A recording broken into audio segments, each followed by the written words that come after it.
George Santos, the disgraced former Republican lawmaker, has been sentenced to over 7 years in prison for crimes that include embezzlement and fraud of the American people, as he lied and lied and lied continually about his past and many things that led to him being elected by his New York constituents.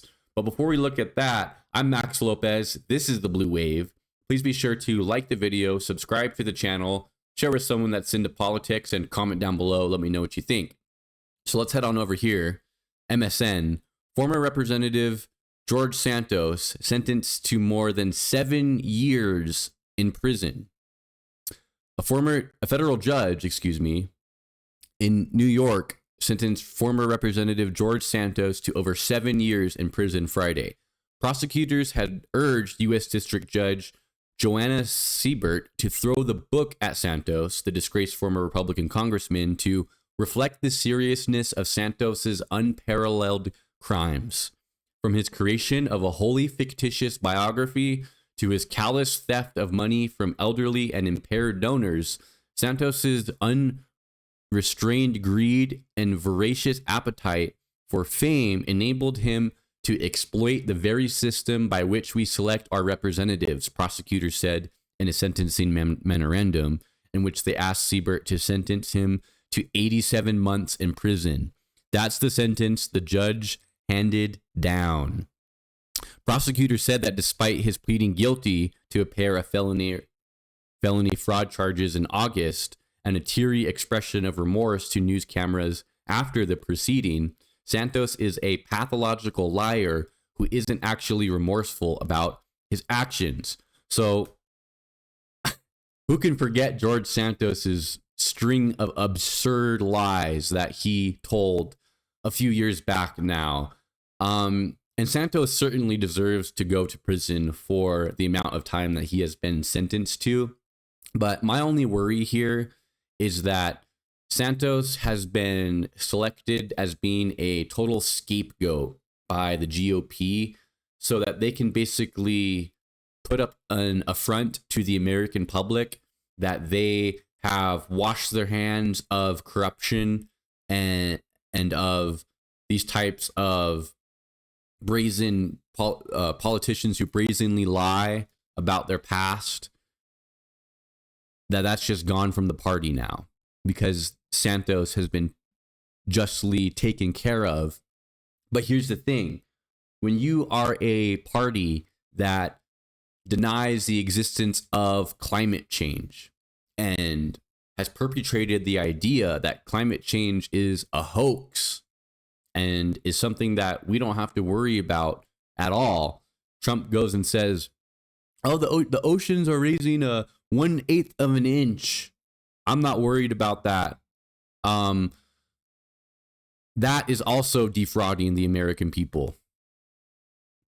When you have politicians in the GOP taking huge swaths of lobbyist money from the oil and gas industry, who have a incentive, they have a vested interest in the American people believing that climate change is a hoax and not seeking alternative forms of energy production to keep us from falling in further and further into a climate disaster. That is also fraud, because you talk out of one side of your mouth and say climate change is a hoax, but then you also are taking money from the very people who have the most to gain by America continuing to not go after wind and solar power in the ways that we should be. And everyone knows how much we're falling behind the rest of the developed world in terms of wind and solar power. China is much ahead of us and is going to continue to be ahead of us due to Republican lawmakers lying through their teeth when it comes to climate change. Another thing that Republican politicians constantly lie about is the idea of lowering costs And, we just saw Trump campaign on lowering groceries, lowering the cost of groceries, and lowering the cost of living. But what does Trump do as soon as he gets in office? He starts implementing all these unnecessary tariffs that is essentially the largest tax increase on the middle class that has ever been seen in this country. What did Trump do in his first term? Trump implemented huge tax breaks to the rich and made the middle class pay for it. Elon Musk donated over $250 million to Trump's campaign so that he could ultimately have have the president's ear if he was to be elected. And lo and behold, he was. And now what do we have? We have Elon Musk heading the Department of Government Efficiency, which actually what it's doing, it's not making the government any more efficient. What they're doing is they're cutting essential services and essential programs that the American people rely on.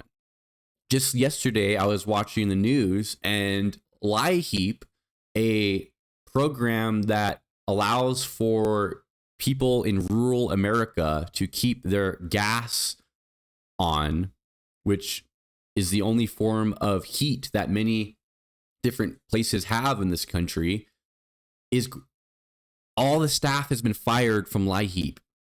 All of the staff. There's $350 million of funding that was approved by the Biden administration that is still there and people still have access to.